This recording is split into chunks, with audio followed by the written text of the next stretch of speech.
Bonjour Marc Alevi, on est très heureux de vous accueillir sur notre chaîne pour parler du présent et de la philosophie et on a hâte de savoir ce dont vous allez nous parler. D'abord, qu'est-ce que c'est la philosophie? Moi, j'ai envie de vous dire deux choses sur la philosophie. La première, c'est l'étymologie, et elle vaut la peine d'être rappelée. En grec, c'est philos, c'est l'ami, et sophia, c'est la sagesse. Donc, c'est l'ami de la sagesse. Mais ami, ça, on voit bien ce que ça veut dire. Ça veut dire qu'on aimerait bien avoir une relation avec la sagesse. Et puis, la deuxième question, c'est quoi la sagesse? Alors, à partir de quel moment est-on sage? À partir de quel moment cette sagesse s'exprime-t-elle? Qu'est-ce que c'est la sagesse? Et c'est là où, évidemment, il y a toute l'histoire de la philosophie qui explose parce qu'il y a eu autant de définitions que de philosophes. Mais peut-être bien qu'on va revenir au thème du présent. Je Mhm. crois qu'aujourd'hui, la définition de la sagesse doit être complètement revue. Alors, c'est bien qu'on connaisse Aristote et Platon, magnifique. C'est bien qu'on connaisse Descartes. C'est bien qu'on connaisse Kant. Tout ça va bien. Mais aujourd'hui, je pense qu'on est à la recherche d'une nouvelle sagesse. Et je pense qu'on a besoin d'une nouvelle sagesse, c'est-à-dire, et là, on va être très très simple, une nouvelle manière de bien vivre, d'avoir une belle vie, d'avoir une vie qui soit paisible, qui soit positive, qui soit constructive, et qu'on peut mettre toutes sortes de concepts derrière ça, on peut mettre toutes sortes de raisonnements derrière ça, et ça a été fait depuis 3000 ans. Donc tout va bien. La bibliothèque que vous voyez peut-être pas derrière moi, mais il y a 3000 bouquins ici de philo, donc tout ça, tout a été écrit. L'important, je pense, c'est de revenir à ce que les Grecs disaient. C'est que la philosophie, avant tout, c'est un art de vivre. Et moi, je considère que là, vraiment, maintenant, le présent de notre présent, maintenant, on est en train de se reposer des questions de fond. Parce que maintenant, la trouille, elle est partout. Le coronavirus qu'il faut prendre au sérieux, bien sûr qu'il faut le prendre au sérieux, mais qui n'est pas la pire des choses. Je rappelle quand même que tous les ans en France, il y a 10 000 morts de grippe et il y a 20 000 morts sur la route. Donc, il faut raison garder. Cela dit, c'est pas une raison du tout pour minimiser les choses et ne pas rentrer dans la discipline que le gouvernement nous propose. Hein, soyons clairs là-dessus. Je dis simplement qu'aujourd'hui, après des décennies de confort absolu, disons-le, on n'a jamais de problème de pénurie, on n'a jamais de problème de vivre de manière basique. Tout le monde peut à peu près manger, tout le monde peut à peu près avoir un toit sous la tête, tout le monde peut à peu près avoir un petit revenu qui permet de combler les fonctions de base. Alors, je ne dis pas qu'il n'y a pas des malheureux, je ne dis pas qu'il n'y a pas des miséreux, je ne dis pas tout ça. Je dis seulement qu'en gros, on était dans une situation de confort et puis brutalement, une petite bébête là qui arrive, hein, et qui dit ah ben c'est fini. Ah ben non, a plus confort. Hein, il faut rester chez vous, il faut plus bouger, il faut plus faire la bise à votre copain, il faut plus serrer la main de votre copine. Ah non non non non, c'est fini tout ça. Et puis il faut reprendre la voiture, il faut rester chez vous. Et quand vous allez au magasin, ben il y a plus de papier cul, il y a plus de nouilles, il y a plus de sucre, il y a plus de patates. Enfin voilà. Et tout d'un coup, on se dit oula, est-ce qu'on n'a pas raté quelque chose? Est-ce qu'on n'a pas oublié que les fondamentaux de la vie, c'est autre chose que le confort tranquille. Est-ce que les fondamentaux de la vie, c'est pas autre chose, c'est pas ailleurs. Et là, on rejoint la philo, évidemment. La philosophie, c'est dire, mais c'est quoi la sagesse de vie? C'est quoi la belle vie? C'est quoi qui nous permet de vivre notre vie la plus intensément possible et pas forcément avec beaucoup, sauf une chose, avec beaucoup de joie. Moi, je crois beaucoup au mois de joie, au mot joie. Je suis quelqu'un qui est influencé terriblement par trois grands philosophes, c'est Héraclite, par Spinoza et par Nietzsche. Et le surnom de Spinoza, c'est le philosophe de la joie. Et je crois que ça, c'est quelque chose qui est colossalement important. C'est que c'est tellement facile de passer sa vie à pleurnicher. C'est tellement facile de passer sa vie à se plaindre. Et on met tellement, tellement, tellement les larmes dans les yeux que les yeux se brouillent et qu'on voit même plus la beauté du printemps qui est en train d'arriver. Et ça c'est terrible. Ça, c'est terrible. Je trouve qu'il y a là un aveuglement qui est en train de se faire. Moi, je vis dans la ruralité profonde, je vis dans les collines du Morvan, loin, loin de toute forme de vie, de ville. Euh, j'ai 3 voisins qui sont chacun à 1 kilomètre, donc ça va. Mais euh, il y a quelque chose qui est… Et là, je reviens à la définition de la philosophie définie par Aristote, vous voyez, ça remonte loin. Aristote qui disait, le début de la philosophie, c'est la capacité d'émerveillement. C'est juste la capacité de se dire, je sors de mon lit, j'ouvre la fenêtre, je regarde dehors, putain, qu'est-ce que c'est beau. Juste ça. Et après, une fois qu'on est émerveillé, alors tout s'ouvre. Et alors, on se pose des questions. Et c'est là que commence la vraie philosophie. C'est qu'une fois qu'on est émerveillé, on se dit, mais tiens, au fait, pourquoi c'est comme ça? Pourquoi c'est beau? Pourquoi c'est pas autrement? Et je vais vous raconter une petite confidence. Je vous Je écoute. devais avoir, je sais pas moi, 14 ans, je pense, quelque chose comme ça. Et j'ai eu un prof de physique. Et moi, je suis physicien de formation. J'ai fait la philo en parallèle et après. Donc, j'ai fait tout mon cursus doctoral en philo, mais je suis d'abord physicien au départ. Et ce jeune prof, parce qu'il était tout jeune, vraiment tout jeune, il arrive, il donne son premier cours. On est dans une salle, on est dans les années 60, hein, ça vous dit rien, ça. Et dans les années 60, ben, quand on attendait le prof, on était assis debout à côté du banc, on attendait que le prof arrive, et puis il disait assis, on s'asseyait, et puis ben, voilà, la leçon commençait. Et lui, c'était sa première leçon. Et c'est devenu un grand ami après. Et ce gars-là, il devait avoir, toi, je sais pas, 23 ans, il rentre dans la salle, et il ne regarde pas du tout. Et il va tout de suite face à la porte, il y a la fenêtre qui donne sur le monde extérieur, et il regarde par la fenêtre. Nous, on attend tous qu'ils nous disent de nous asseoir, mais il dit rien, donc il n'y a personne qui bouge. Et il nous dit, mais sans nous regarder, toujours en regardant dehors, mais vous avez vu comme il fait beau? Dehors, il fait beau. Et à tout le monde dit, ah oui, monsieur. Même que dans notre tête, on se disait d'ailleurs, on serait mieux sur le terrain de foot parce que ce serait plus drôle. Et, et il me dit, oh, vous avez vu ça, comme le soleil brille? Ah oui, monsieur. De nouveau, dans nos têtes, on se dit, bon, ça va durer longtemps, ce cirque. Attends, parce que l'idée est superbe. Et puis il a dit, vous avez vu comme le ciel est bleu? Ah oui, monsieur, le ciel est bleu, oui. Et puis c'est là où ça casse. C'est qu'il dit, mais au fait, pourquoi il est bleu et pourquoi il n'est pas orange? Et là, bam! Il y a tout le monde qui dit, bah oui, dans le fond, oui, c'est vrai, pourquoi il est bleu le ciel? Eh bien, ça, c'est l'art du questionnement. D'abord, l'émerveillement, c'est beau. Il y a de la lumière, il y a du soleil, il y a ce bleu magnifique. Et puis, il y a le basculement dans le questionnement, c'est de dire, mais au fait, pourquoi c'est comme ça? Pourquoi c'est pas autrement? Pourquoi c'est justement cette couleur-là? Alors, tout ça, la physique explique, il y a des tas d'explications, tout ça. Mais moi, j'en ai retenu, non, c'est là qu'est née, moi, ma vocation de physicien. C'est poser la question, dire, oui, au fait, pourquoi?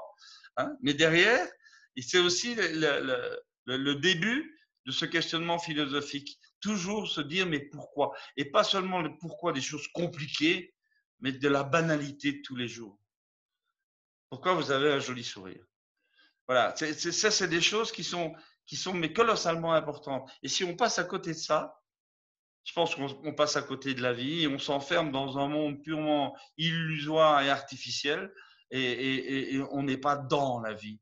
On est peut-être à côté de la vie ou face à la vie, mais on n'est pas dans la vie. Et moi, je pense que la philosophie, c'est ma conviction, hein, je n'ai jamais dit que j'avais raison, mais, ma philosophie, en tout cas, c'est de dire, essayons de revenir dans la vie, essayons de revenir dans la joie, essayons de nous émerveiller, essayons de vivre les choses simples qui nous sont offertes. Moi, j'adore ma femme, c'est celle qui nous a connectés là. Hein. J'adore ma femme, ben, c'est un émerveillement tous les jours de savoir qu'elle est là.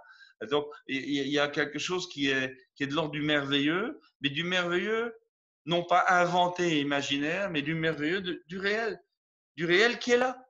Il suffit de regarder, il suffit d'ouvrir les yeux, il suffit de dire oui à la vie, il suffit de dire oui au monde. Et puis tout à coup, tout s'ouvre. Et puis on se rend compte que ben, une mésange qui est en train, là, en face de moi, de grignoter dans le sol, eh ben, elle est magnifique. Le forsythia qui est à côté, le jaune, il est pétant et tout ça, c'est fabuleux. Que j'ai des livres que je peux lire, c'est formidable, c'est d'avoir des livres qu'on peut lire en disant je sais pas quoi faire. Ah ben, je prends un livre au hasard, je l'ouvre au hasard, je dis 3 pages et ça y est, c'est bon, c'est parti. C'est des merveilleux d'avoir une jolie jeune femme comme vous, avec un beau sourire, avec un beau regard. C'est ça la vraie vie. Et moi, j'aimerais bien qu'on puisse faire comprendre que c'est ça la philosophie. La philosophie, c'est pas des trucs compliqués. Ça peut être aussi des trucs compliqués, on est d'accord. Et il y a des théories, il y a des systèmes, il y a des machins, il y a des trucs, il y a des controverses, et des concepts très compliqués, des doctrines très compliquées. Tout ça va bien et je dis pas que c'est absurde. Je dis simplement que si on commençait par le début, c'est juste ouvrir les fenêtres de ses yeux et de se dire waouh. Juste ça. Et puis waouh. Et puis pourquoi waouh. Et puis ça va. Mais au moins ça, waouh. Tandis que là, maintenant, je crois que on est en train, et je suis très, on revient au présent là, je suis très, non, ne me faites pas dire ce que je n'ai pas dit. J'allais dire, je suis très heureux du coronavirus. Je ne suis pas du tout heureux du coronavirus, évidemment. Ça fait des gens qui souffrent, ça fait des gens qui meurent. C'est pas ça que je veux dire. Je crois quelque part que c'est le déclencheur de quelque chose qui est, allez, si on revenait à la vie, là. Si on revenait au réel, ici et maintenant, et qu'on déblayait un peu le superflu pour revenir à l'essentiel. Et l'essentiel, si on y touche, je pense qu'on fait de la philosophie. Philosophie, c'est revenir à l'essentiel, revenir au centre. Alors, je ne dis pas que le superflu ne peut pas avoir d'intérêt, je ne veux pas devenir un ascète complètement fermé à tout, complètement verticalisé comme un acolyte. Non, je ne suis pas en train de dire ça. Je dis juste que ce qui est en train de nous arriver là, c'est quelque part quelque chose qui nous ramène à la vie, qui nous ramène à l'essentiel, qui dit arrêtez de déconner les gars. on va peut-être y revenir au centre. Non? C'est pas une bonne idée? Si, je crois que c'est une bonne idée. Alors voilà, pourvu que ça se fasse avec le moins de dégâts possible, avec la moins de souffrance possible, avec le moins de morts possible, évidemment. Hein? Mais quelque part, c'est une bonne claque quand même. C'est une bonne claque de dire, est-ce que vous, les hommes là sur Terre, là, vous croyez pas que vous avez assez déconné comme ça? Vous avez tout pillé, vous avez tout saccagé, vous avez tout salopé, vous avez mis le chaos partout. Quelque part, c'est un peu normal que ça vous retombe sur la gueule, non?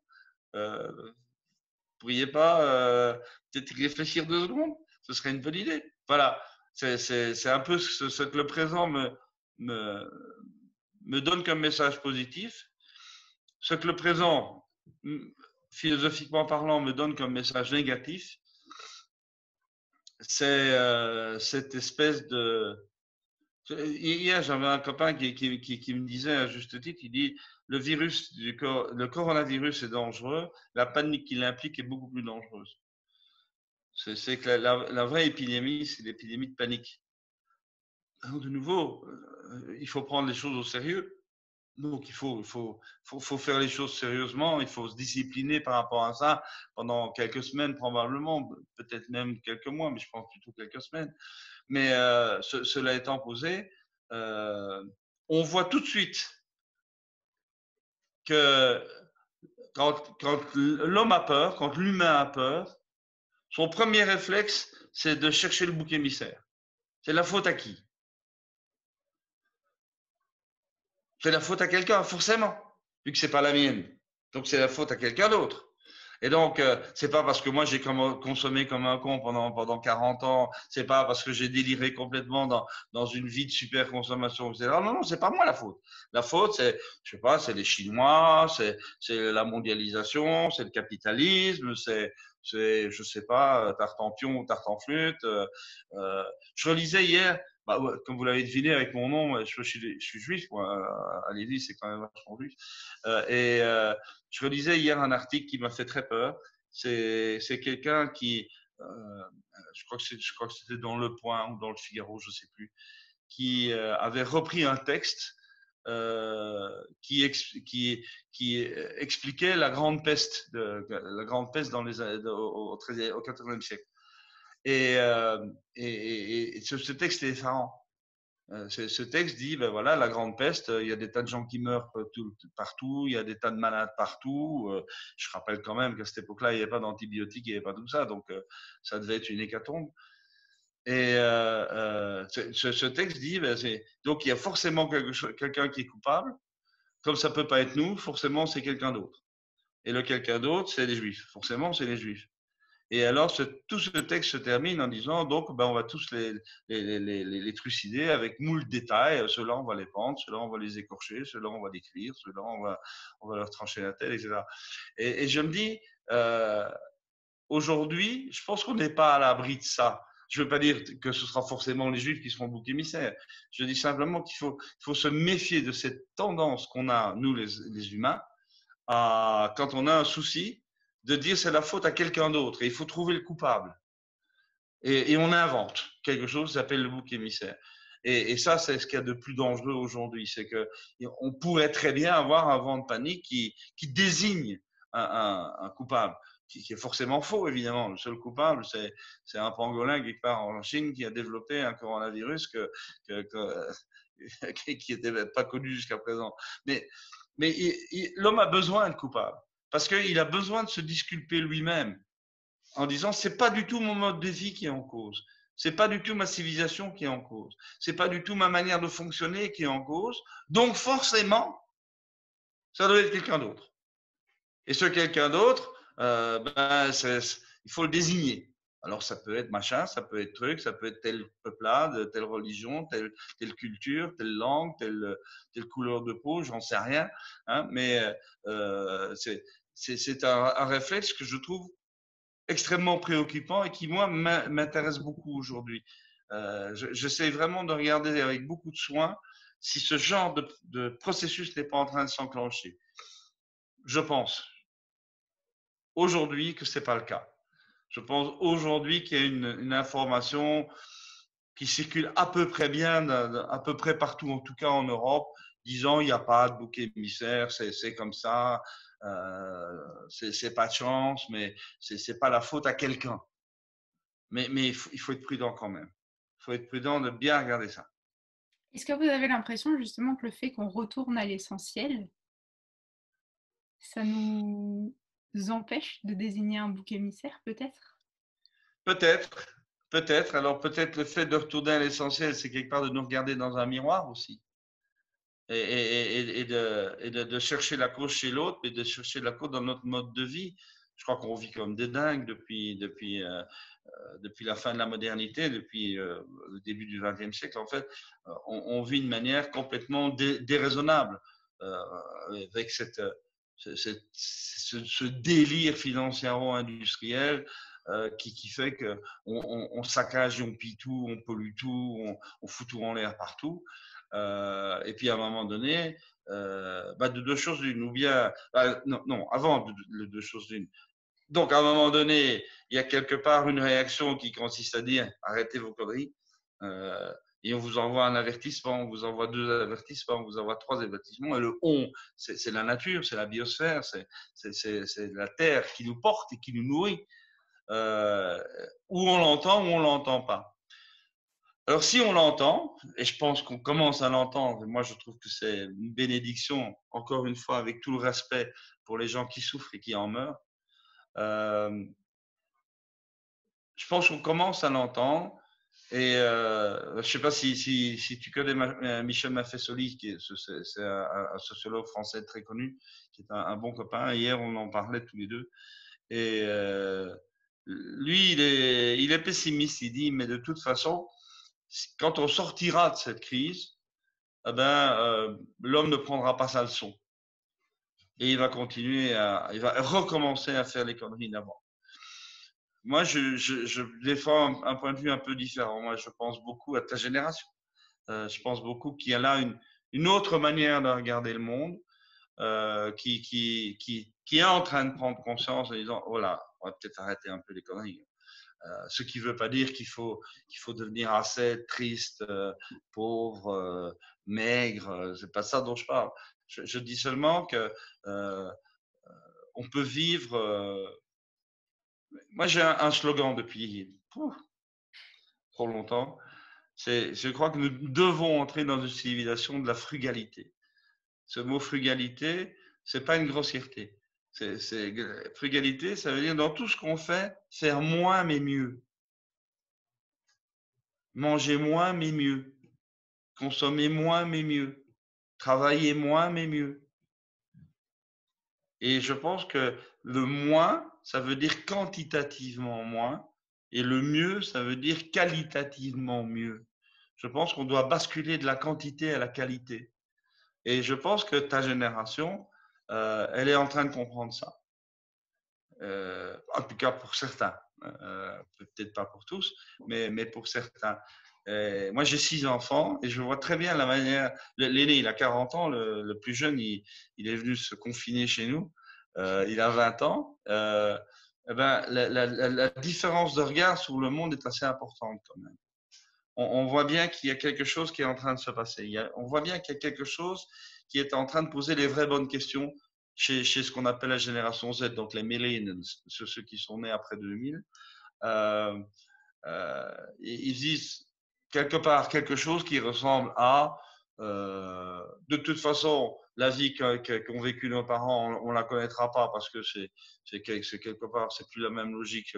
On n'a plus les réserves qu'il faut, on n'a plus les réservoirs.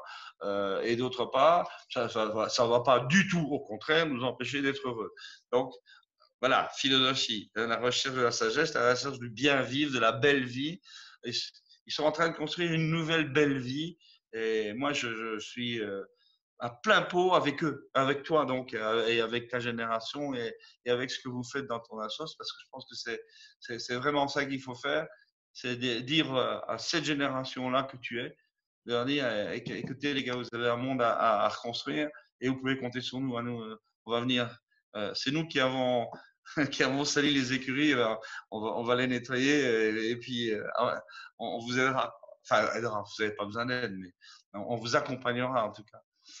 Ça, je crois que c'est vraiment quelque chose qui est colossalement important. Alors voilà, l'avenir du monde, elle repose sur vos épaules.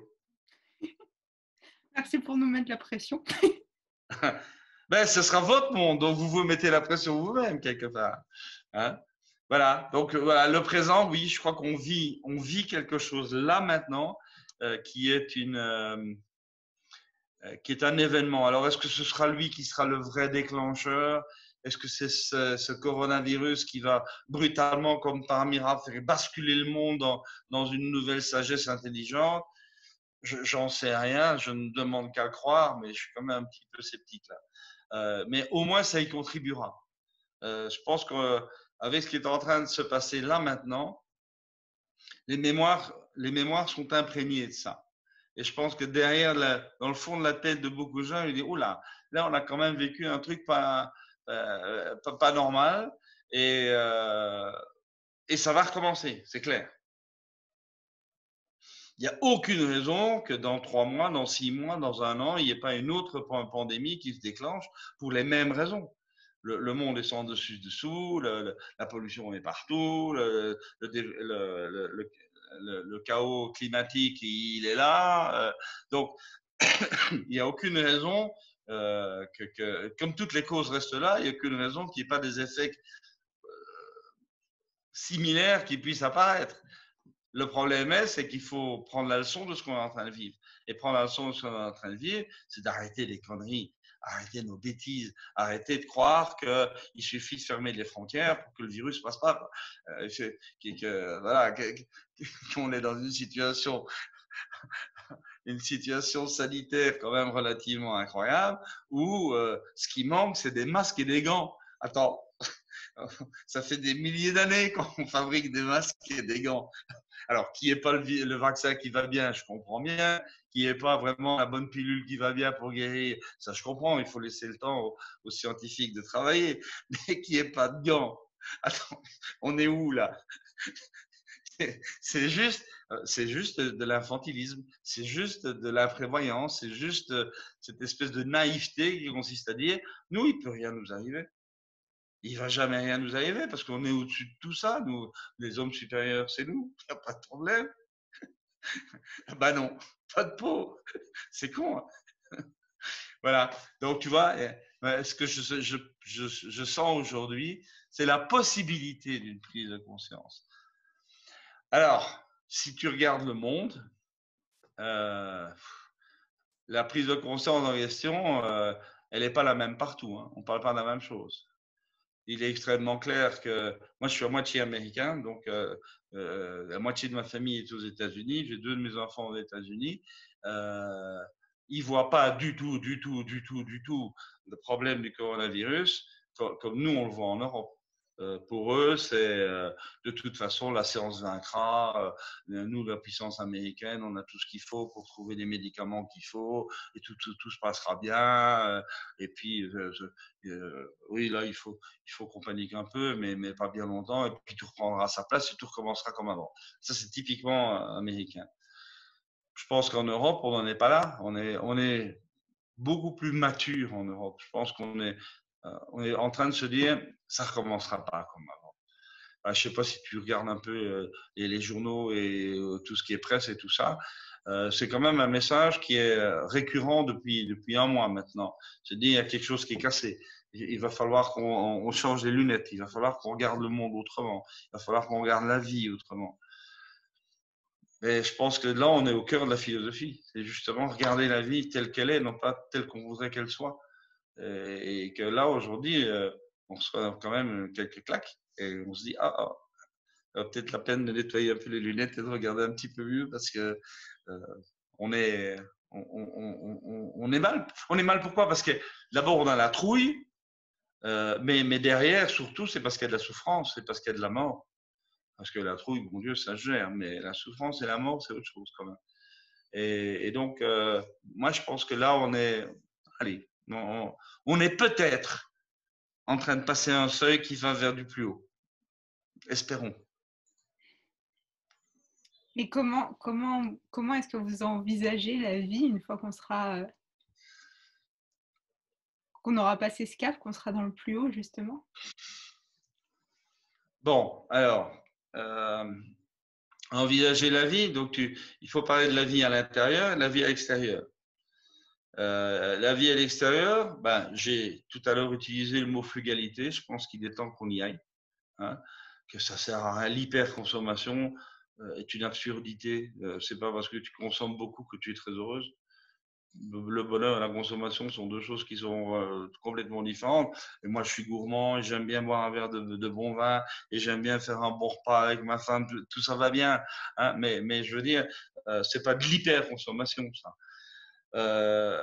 Donc, la deuxième chose, c'est que je crois que il y a des rêves qui sont en train de s'effondrer. On a la preuve, mais alors là, elle est bien claire. On a la preuve que les grandes problématiques de l'humanité sont aujourd'hui globalisées. Tu as un connard de virus qui apparaît en Chine, 2 mois plus tard, ça a infesté le monde entier et on ne peut pas l'arrêter, on ne sait pas quoi faire. Donc, si ça, c'est pas de la globalisation, il faudra que tu m'expliques quand même. Pardon. En revanche, ce qui me paraît relativement clair, c'est que la mondialisation est finie. Donc, ça veut dire que les problématiques sont globales, mais les réponses qu'on va donner à ces problématiques ne peuvent plus être universelles. Moi, j'ai tendance à dire que ce qu'on a appelé la mondialisation, en fait, c'est l'américanisation du monde après la Seconde Guerre mondiale. Les Américains avaient tout compris, et les Américains avaient le monopole de la technologie, de la science, voilà, et donc c'est eux qui allaient régler les problèmes du monde, et politiquement, c'était eux les gendarmes du monde, et c'est eux qui décidaient où il fallait faire la guerre, où il fallait pas la faire, etc., etc. Je crois que c'est fini, ça.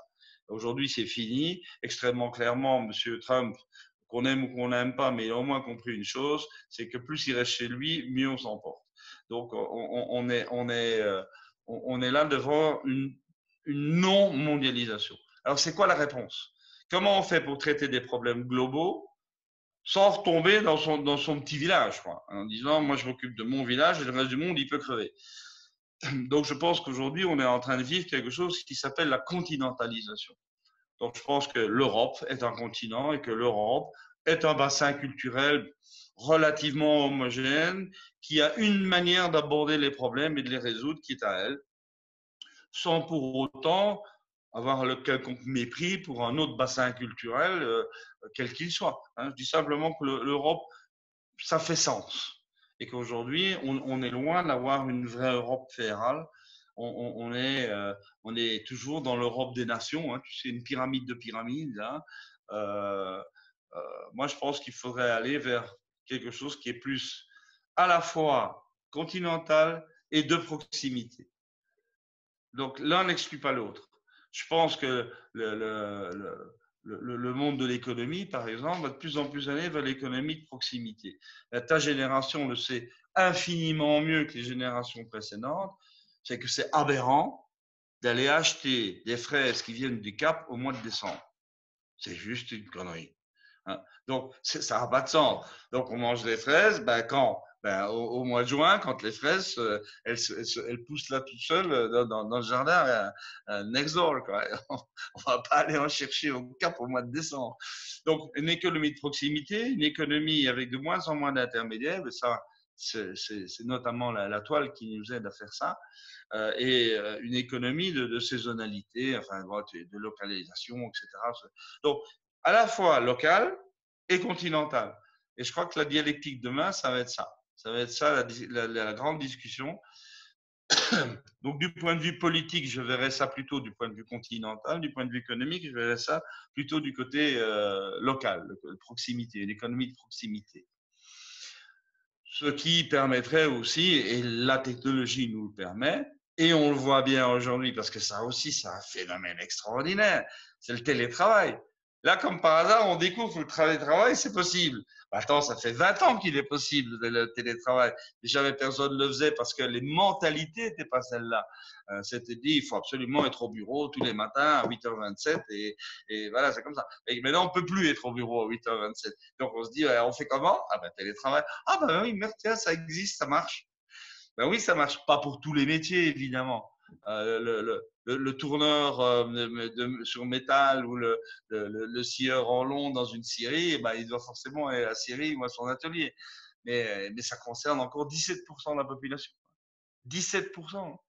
Donc tous les autres, ils pourraient très très bien, une partie de leur temps au moins, travailler en télétravail. Je ne sais pas où tu en es, si tu es dans les études ou pas, mais le dernier de nos fils là, qui est là, tous les jours, il fait 6 heures de cours en télétravail avec les profs derrière une caméra sur son université. Et ça marche. Allez, 80%? Attends, c'est déjà génial, 80%. Imagine-toi sans caméra et sans toile, je sais pas, il y a 50 ans, c'est 0%. Tu restais chez toi, point barre, et ton année était perdue. Tandis que là maintenant, ils continuent à travailler, ils font leurs interros, ils font leur travail comme ça interactif, et ça marche vachement bien. Pourquoi on ne peut pas transposer ça dans la relation à l'autre pour rester dans un monde de proximité? Moi, de toi à moi, télétravail à long terme, il y a deux règles, en gros. La première règle, c'est que si tu veux garder un lien d'équipe avec les gens qui sont tes connivants dans le métier, il faut garder quelque chose de l'ordre de 30 à 40% de temps de connexion réelle. Connexion physique, je veux dire, de se voir, de se parler, d'aller manger un bout, de boire un coup, de faire une réunion, tu vois, il faut 30 à 40%. Et la deuxième chose, le deuxième problème posé par le télétravail aujourd'hui, c'est est-ce que c'est si facile de travailler chez soi quand on a, par exemple, des petits-enfants? Est-ce que c'est si facile de se donner une discipline de travail lorsque on est dans son milieu son milieu domestique, dans son milieu familial, dans son milieu de voisinage, et où finalement on sait que tu es chez toi, donc on vient te voir, on vient te poser une question, les enfants sont là, ils ont besoin de soins, etc. C'est extrêmement difficile de mettre en place une discipline de travail, pardon, quand on est chez soi dans son milieu familial. Donc, je ne sais pas ce que ça vaut, mais je sais qu'il y a des gens qui ont réfléchi à ça et qui proposent une autre solution, c'est de dire que dans un rayon de 10 km au maximum autour de chez toi, de ton domicile à toi, on prévoit pour ceux qui habitent dans le même coin un petit endroit bureau, bien installé du point de vue informatique, et c'est là que tu travailles. Donc comme ça, tu es à tranquillité par rapport à ton environnement domestique et familial. Tu peux travailler convenablement, mais c'est à 10 km. Donc, si jamais le gamin il fait sa scarlatine, ben même pas 10 minutes plus tard, dans la voiture, tu es à l'école et tu peux récupérer. Quoi, tu vois. Donc, je pense que ça, c'est peut-être une manière de réfléchir. La proximité physique, tout en étant dans des réseaux infinis, mondiaux. L'un n'exclut pas l'autre. Alors, ça, c'était pour l'extériorité. Donc, je crois qu'on va vers quelque chose qui est une société de beaucoup plus de proximité, beaucoup plus d'intimité, beaucoup plus de localité. Au niveau intérieur, maintenant, qu'est-ce qui va changer dans notre vie, peut-être, après le coronavirus? Je n'en sais rien, mais j'ai un espoir énorme. Mais je reviens à ce qu'on a dit tout au début, c'est qu'on commence à se rendre compte enfin que la vie, c'est ce qu'il y a de plus précieux, que c'est magnifique de vivre. Et si on pouvait retrouver ce goût de vivre, cette joie de vivre, ce bonheur de vivre, d'avoir l'amour d'une femme, l'amour d'un homme, l'amour d'un enfant, d'avoir cette possibilité de regarder une fleur ou une maison, enfin, tu vois, ça a l'air débile ce que je suis en train de dire, mais moi, je crois beaucoup qu'il faut se raccrocher à la vie. On a trop perdu le contact avec la vie. Les hommes ont vraiment construit des mondes où ils vivent hors sol. Ils sont comme dans une serre. Tu as déjà vu les plants de tomates hors sol là, hein? Il y a plus de terre, il n'y a plus de racines, il n'y a plus rien. Il y a juste des gouttes à gouttes et des gouttes de bouffe qui tombent. Et puis, ben voilà, ça pousse. Alors, ils savent plus ce que c'est que la terre, ils savent plus ce que c'est que l'herbe, ils savent plus ce que c'est que le ciel, ils savent plus ce que c'est que le soleil. Mais c'est pas grave. Alors, ça donne des tomates, c'est tout ce qu'on veut, finalement. Donc voilà, si on pouvait raccrocher le lien avec la vie, avec la vraie vie, avec la grande vie, tu sais, avec un grand V là, ah, qu'est-ce que je serais heureux. Voilà. Et au quotidien, qu'est-ce qu'on peut faire? C'est, comme vous disiez, s'émerveiller de tout. Ce quoi? S'émerveiller, c'est ça, au quotidien pour, Bon, il ne faut pas non plus être béat et gnangnan non plus, j'ai pas dit ça. J'ai dit simplement sortir un petit peu de notre nombril. Moi, je pense que l'humanité, elle s'est enfermée dans une vision d'elle-même très narcissique. Moi, moi, moi, moi, moi, moi, moi. Moi, je pense que là maintenant, ta génération, forcément, vu que c'est elle qui est en pointe, ta génération doit pas devenir béate non plus en disant oh la petite fleur, oh t'as vu la libellule. Oui, c'est chouette aussi de regarder les libellules. Hein, j'ai rien contre les libellules. Je dis seulement que c'est voilà, je vais le dire très sérieusement maintenant. C'est de profiter de ces grandes ruptures que nous vivons pour reposer une question fondamentale pour laquelle chacun est maître de sa réponse. Les questions fondamentales de dire qu'est-ce qui est essentiel, qu'est-ce qui est superflu, et que j'arrête de passer ma vie à la gaspiller, à courir derrière le superflu. Qu'est-ce qui est essentiel pour moi? Alors, si l'essentiel pour toi, c'est de t'émerveiller devant les libellules, c'est très bien. Si l'essentiel pour toi, c'est de faire des études approfondies sur le 3e paragraphe du 2e chapitre du 4e volume d'Aristote, c'est très bien aussi. Mais c'est qu'est-ce qui est essentiel pour moi? Je vais le formuler autrement, et ça, c'est une conviction forte que j'ai. Je pense qu'il faut se réapproprier sa propre vie. Il faut bien comprendre quelle est la vocation qui nous habite. Tu as fait du latin? Non? Bon, vocare, c'est un verbe en latin. Vocare, d'où vient vocation? Ça veut dire appeler. Qu'est-ce qui m'appelle? Qu'est-ce qui est dans mon futur ou dans le futur du monde? Qu'est-ce qui est mon truc à moi? C'est quoi ma mission à moi? C'est quoi qui va me permettre de m'accomplir pleinement? Et le reste, c'est du détail. C'est quoi ma vocation profonde? Tu veux admirer les libellules? C'est ta vocation? Très bien. Tu veux devenir une grande pianiste? C'est très bien aussi. Tu veux devenir un physicien théoricien? C'est très bien aussi. Le problème n'est pas de faire un jugement de valeur sur la vocation. Le problème, c'est vraiment que chacun puisse, au fond de lui-même, trouver sa vocation. Qu'est-ce que je veux faire de ma vie? Qu'est-ce qui va donner du sens à ma vie? Quelle est ma raison d'exister? Tu ne vas pas exister parce que les autres te poussent à exister, parce que le système te pousse à exister, parce que les conditions de confort ou les conditions culturelles te disent « Ah ben toi, ma fille, voilà ce que tu dois devenir, voilà ce que tu vas faire, c'est normal, c'est comme ça que tu dois faire. » Ah ben non. Ah ben non. Ah ben non. Je sais que le monde dans lequel je vis est un monde avec lequel je dois dialoguer, qui doit être mon partenaire dans mon épanouissement personnel, mais il faut d'abord que je sache où moi je veux aller. C'est quoi qui m'habite? Qu'est-ce qui... Et je te regarde dans les yeux en disant ça. Qu'est-ce qui dans ta vie a fait pétiller tes yeux? Tu as fait des choses, plein de choses probablement.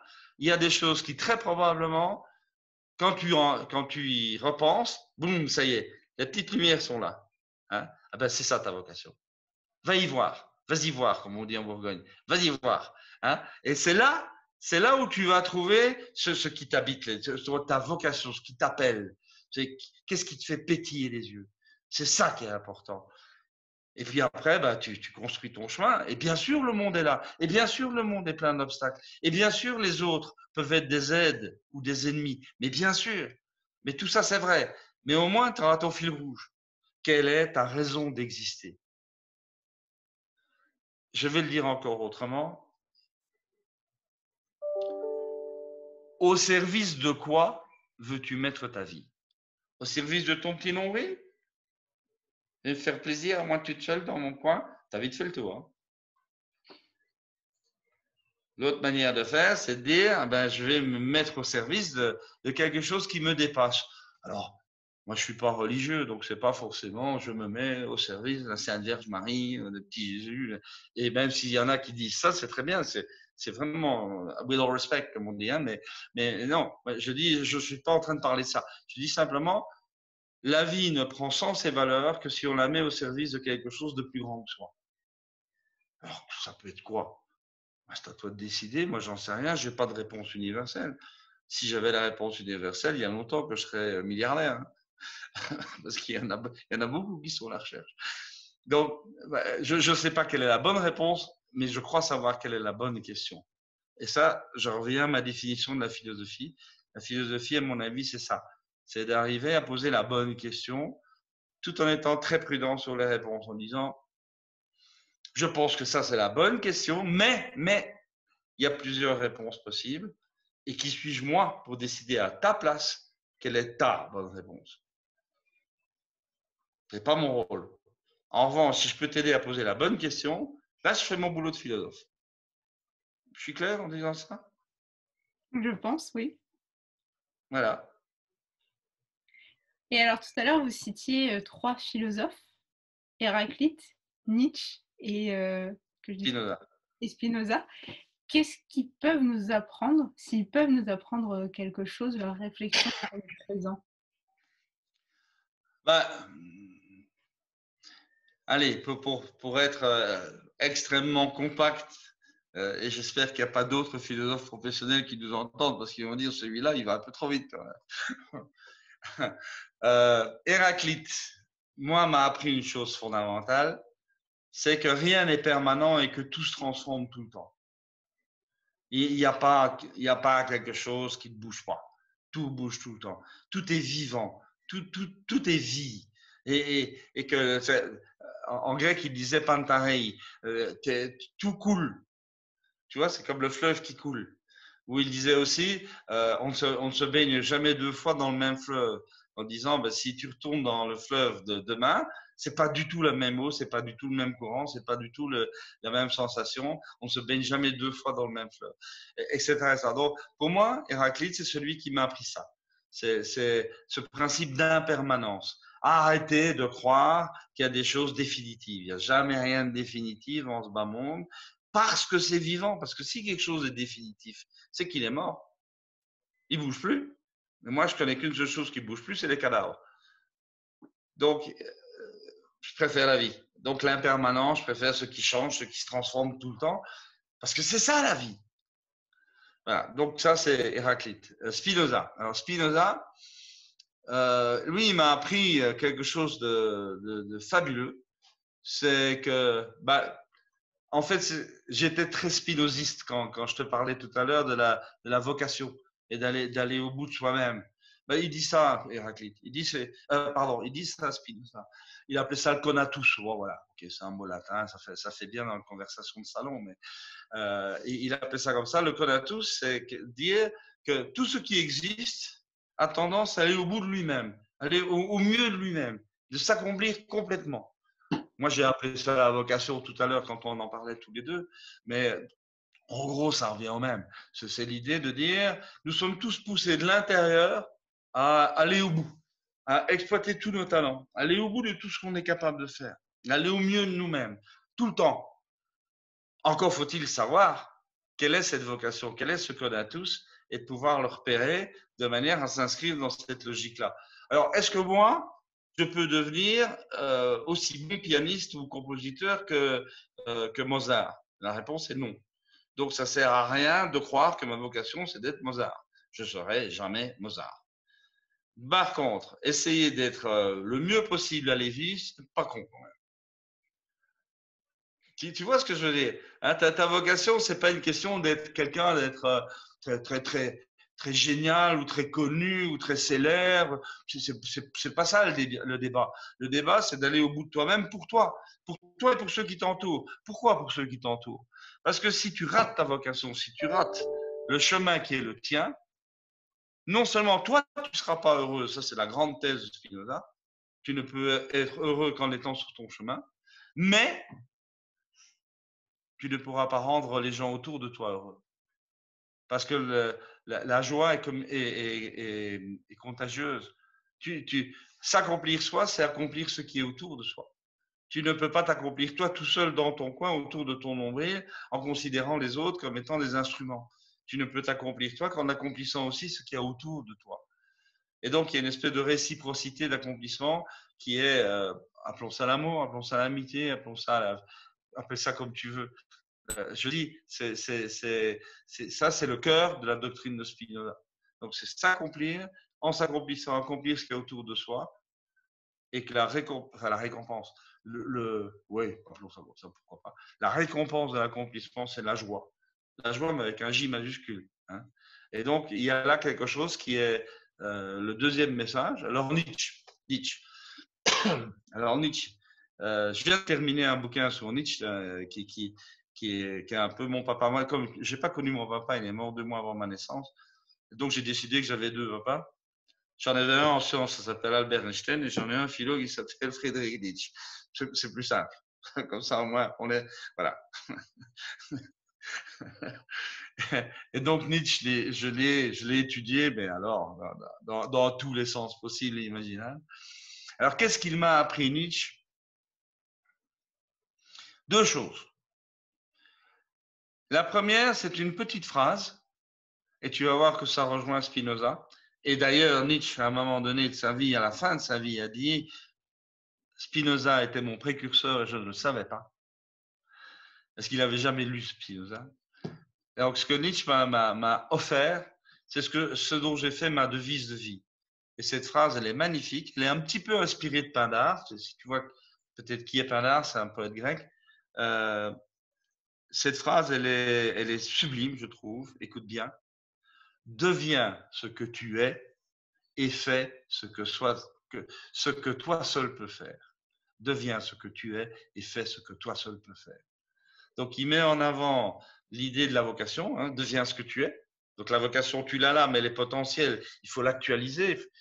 Et d'autre part, et fais ce que toi seul peux faire. Tu es un être unique. Tu es un être exceptionnel parce que tu es unique. Il n'y en a pas deux comme toi. Il y a juste toi. Alors, bah, fais ce que toi seul peux faire. Deviens toi-même et alors là, bam, tout à fait. Hein, en t'accomplissant et en accomplissant ce qui est autour de toi. Voilà, ça c'est la première chose que Nietzsche m'a appris. Et la deuxième chose que Nietzsche m'a appris, c'est un petit peu plus technique peut-être, c'est la notion de généalogie. Nietzsche dit ceci, tout ce que l'on croit être aujourd'hui une vérité a une généalogie. C'est-à-dire que ça s'est construit petit à petit, de génération en génération, et que tout ce que l'on croit être définitif, euh, infini, fondamental, absolu, ben, c'est rien de tout ça. En fait, c'est une construction qui s'est faite parce que l'histoire des hommes est telle qu'ils ont été à la recherche de réponses à des questions qui se sont posées et que cette construction s'est faite. Et à un moment donné, on croit à des certitudes, mais ce ne sont pas des certitudes, ce ne sont jamais des solutions construites, mais qui peuvent basculer d'un moment à un autre. Si la problématique change, la réponse n'est plus la bonne, donc elle doit changer. C'est exactement ce qui est en train de nous passer, de se passer aujourd'hui avec nous. C'est que les réponses de la modernité, les réponses des Lumières, et, voilà, les grands idéaux des Lumières qui ont quand même gouverné en gros le monde occidental jusqu'à aujourd'hui, il est en train de vaciller de toutes parts. On est en train de poser des tas de questions fondamentales sur ah oui, les hommes sont égaux. Est-ce qu'on est vraiment sûr de ça? Alors, il y en a qui disent oui, mais il y en a d'autres qui sont plus égaux que d'autres quand même. Hein. Alors, quand tu vas voir les indigénistes, quand tu vas voir les groupements hyper minoritaires, mais très, très actifs, etc., ils en arrivent à dire ah, mais attendez, en France, vous n'avez pas le droit d'être blanc, vous n'avez pas le droit d'être européen, vous n'avez pas le droit d'être mâle, vous n'avez pas le droit d'être hétérosexuel, vous n'avez pas le droit de. Donc, on en est là à quelque chose qui est un renversement de valeurs salutaire, parce que je pense que c'est bien de secouer un peu la pancarte, hein, mais aussi ça remet beaucoup plus fondamentalement en cause cette notion d'égalité qui égale le quoi. Et si on disait simplement qu'on est différents, on est tous géniaux, on est tous uniques, on est tous fabuleusement intéressants, mais on est tous différents. Alors comment on va concilier différence et égalité? Ça c'est une des questions qui est ouverte aujourd'hui. Et je pense que voilà, il y en a d'autres comme ça. La démocratie, voilà, c'est aussi un thème important aujourd'hui. Quand tu vois ce qui se passe autour de nous, la démocratie, elle n'est pas bien dans sa peau quand même. Hein. On est en train de vivre des renversements assez importants du point de vue idéologique, avec le populisme montant, avec l'illibéralisme, comme on l'a appelé Orban, etc. Euh, la question qui est posée, elle est fondamentale. Est-ce qu'aujourd'hui, étant donné l'incroyable complexité du monde réel, et on est en train de le vivre, là, on est dedans, là, alors là jusqu'où je suis, hein, l'incroyable complexité de ce monde-là qui n'est pas maîtrisable, qui n'est pas du tout contrôlable, est-ce que la démocratie est capable de donner des réponses à des problèmes qui sont incompris par la grande majorité? Est-ce que ça peut marcher? Alors je dis ni oui, je dis ni non, je dis simplement que la question est posée. Donc ça veut dire que tous ces grands idéaux des Lumières qui ont forgé le monde, en gros, jusqu'à la moitié du XXe siècle, aujourd'hui, je ne dis pas qu'il faut les renier, je dis qu'il faut les repenser à fond. Il faut les repenser à fond. L'égalitarisme, ça fonctionne pas. Le démocratisme, ça fonctionne pas. La démagogie, ça fonctionne pas. Le populisme, ça fonctionne pas. Les dictatures, ça fonctionne pas. Le totalitarisme, ça n'a pas fonctionné du tout, du tout, du tout, etc., etc., etc. Donc, je suis en train juste de dire que, voilà, Héraclite, tout change. Et qu'on est en train de sortir d'une période. On avait nos certitudes, elles sont mises à mal. Et il faut être extrêmement prudent. Pourquoi? Parce que le grand risque, c'est ou bien de dire non, non, non, non, tous ces idéaux sont parfaits, on continue comme avant. Ben alors on va dans le mur, forcément. C'est qu'ils sont usés, c'est le mode de fonctionnement. Et le monde est devenu beaucoup trop complexe par rapport à ces solutions beaucoup trop simples. Donc on va dans le mur.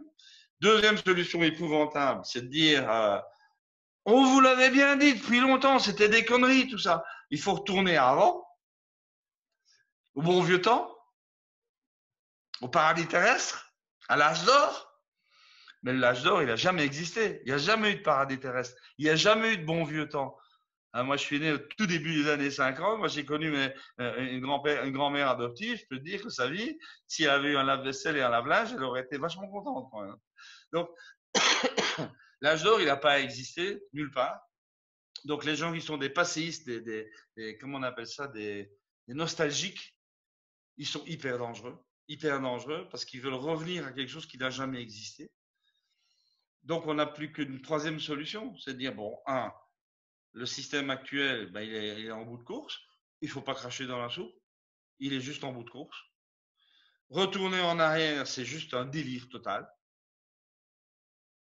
Voilà, tu es une femme, donc forcément, tu vas retourner à la cuisine, tu vas t'occuper des gosses et tu vas faire la lessive à la main et tu n'auras rien d'autre à faire dans la vie que d'obéir à ton mari. Ça te plairait? Non, hein? Non, non. Donc voilà. Donc on n'a plus qu'une seule solution, c'est de dire, ben ok, on saute. On saute dans quelque chose qui est le pari sur l'avenir, en disant, ben voilà, il y a toutes sortes d'acquis qui ont été faits. Il est évident qu'on ne peut pas revenir sur l'égalité homme-femme, on ne peut pas revenir sur le droit à l'éducation, on ne peut pas revenir sur le droit à la santé. Enfin, il y a un million de trucs comme ça qui sont des acquis indispensables, mais il faudra le vivre autrement. Il faudra l'inventer autrement. À quelle échelle? Au niveau du pays? Au niveau de la région? Au niveau de l'Europe? Hein, tu vois ce que je te disais tout à l'heure. Là-dedans, l'interférence avec les réseaux numériques, qui eux sont transfrontaliers par définition, font que toi et moi, on a des appartenances locales, mais on a aussi des appartenances transversales. Moi, les gens avec qui je travaille, moi j'ai une équipe d'une douzaine de personnes avec qui on fait de la recherche, ils sont sur 4 continents et dans 7 pays. Donc, c'est transnational par définition. Hein. Donc voilà, mais c'est une autre manière de vivre. Ta génération sait bien ça, hein, mais c'est une autre manière de vivre. Qu'est-ce que tu veux que j'en ai à foutre que mon pote, il est à Haïti ou qu'il est au Canada ou qu'il est à Singapour, pourvu qu'on travaille ensemble. C'est ça qui est important. Donc, on est de toute façon dans une autre définition de la territorialité. Mais ça ne veut pas dire non plus que tu n'es pas là chez toi, dans ta chambre, dans un endroit géographique donné, avec un environnement donné, que tu apprécies ou que tu n'apprécies pas, et qui fait partie de ton environnement physique et matériel. L'un n'empêche pas l'autre. Pourquoi il faut les opposer? Il ne faut pas les opposer. Il y a les deux. Le problème est que nos schémas de vie politique, la vie de la police, au sens grec du terme, police, la cité, la vie de la cité aujourd'hui, elle est tenaillée entre du local et du transversal. Comment on va faire pour inventer une vie là-dedans? Moi, je ne sais pas, mais la question, elle est posée. Et qu'il faudra bien qu'on la résolve d'une manière ou d'une autre. Il y a ceux qui disent on coupe tout Internet, on arrête tout et on revient dans le village et chacun revient dans le bon vieux temps. Ça ne marchera pas. D'autre part, le tout numérique et le tout réseaux sociaux avec ces espèces de déchetterie psychotique que deviennent certains réseaux sociaux, ce n'est pas une solution non plus. Donc quelque part, il y a quelque chose à inventer qui est sur ces deux pôles-là, quoi. Et donc, voilà, c'est un boulot magnifique. On a une chance fabuleuse de vivre notre époque. Tu as une chance merveilleuse d'avoir l'âge que tu as aujourd'hui. Tu peux juste faire qu'une chose, c'est inventer le monde. Et alors justement, vous parliez par rapport à Spinoza qu'au niveau individuel, on est tous poussés à s'accomplir, en fait, à devenir le meilleur de soi-même. Ouais. C'est l'idée. Est-ce que vous pensez que ça peut se transposer au niveau collectif, qu'en tant que groupe humain? Oui, la réponse est oui. La réponse est oui, mais plus il y a de monde autour d'un projet collectif, plus ce projet se dilue. Parce que ton projet personnel à toi, ce que tu as au fond de ton cœur et de ton âme, tu le vis 24 heures sur 24. En revanche, quand il y a un projet collectif auquel je crois beaucoup, notamment dans les entreprises, parce que moi j'ai toute une carrière managériale, j'ai fait du management de crise, etc. Donc je connais bien le monde de l'entreprise. Euh, la notion de projet d'entreprise, donc de projet collectif, est cruciale, vraiment cruciale. Et ça peut être un quartier dans une ville, ça peut être un petit village qui décide à un moment donné d'avoir un projet commun. Donc, cette idée d'aller au bout de sa vocation, au bout de son projet collectif, ça marche très bien. Ça marche bien. Mais c'est de toute façon plus faible que le projet qui est en toi au fond de ton âme. Donc, plus tu as un grand nombre de personnes qui sont concernées par le projet collectif, plus la force de ce projet se dilue. On le sait d'ailleurs de manière assez empirique, c'est assez marrant de dire ça, mais ça a été démontré, et nous on a fait une étude là-dessus il y a 30 ans. C'est que dès le moment où un groupe, une collectivité, une communauté, appelle ça comme tu veux, a plus de 30 membres, à ce moment-là, le projet collectif commence à se diluer. Donc, oui, mais c'est normal. Imagine que toi et moi, nous soyons extrêmement passionnés par un projet d'une petite communauté qu'on a autour de nous. On va dire ça. D'accord? Comment est-ce qu'on va faire pour entretenir cette passion, ce feu? Il faut que toi et moi, on ait une relation extrêmement connivente, extrêmement de confiance.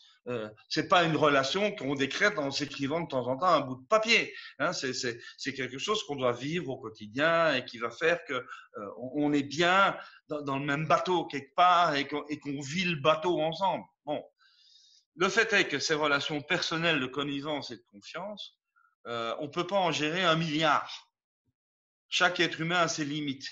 Et en gros, on a pu mesurer qu'on peut difficilement gérer plus de 50 relations personnelles de connivence et de confiance. Donc, autrement dit, dès que le périmètre dépasse 50, la relation n'est plus personnelle. Il y a des intermédiaires qui s'y mettent et la passion ne se transmet jamais avec des intermédiaires. La passion, c'est face to face, c'est les yeux dans les yeux, tu vois. Et donc, il y a là une étude qu'on a faite, notamment, c'était assez marrant. On a été voir des vieux réseaux qui fonctionnent depuis longtemps. Notamment, on a été voir les monastères. Donc, tu vois, une communauté de moines. Là, c'est bien un projet commun avec des liens forts de connivence, machin, bon. Donc, on a été voir les moines et on leur a demandé, on leur a dit, mais une communauté de moines, c'est quoi la taille idéale? Eh ben, la réponse était extrêmement claire. C'est de dire en dessous de 10, ça marche pas. Au-dessus de 40, ça marche plus. Tu vois? Mais pour les raisons que je viens d'exprimer. Tu dois garder cette relation incroyablement intime, with all respect, hein, intime au sens spirituel et intellectuel. Cette relation intime de confiance absolue, de connivence, de complicité, de fraternité. Je sais que je suis là aussi pour voir dans tes yeux si tu as besoin que je te donne un petit coup de main à un moment donné. Mais il faut être attentif pour ça. Mais tu peux pas être attentif pour 200 ou 300 personnes, c'est pas possible. Donc manifestement, la notion de communauté, elle est limitée en nombre et dans l'espace.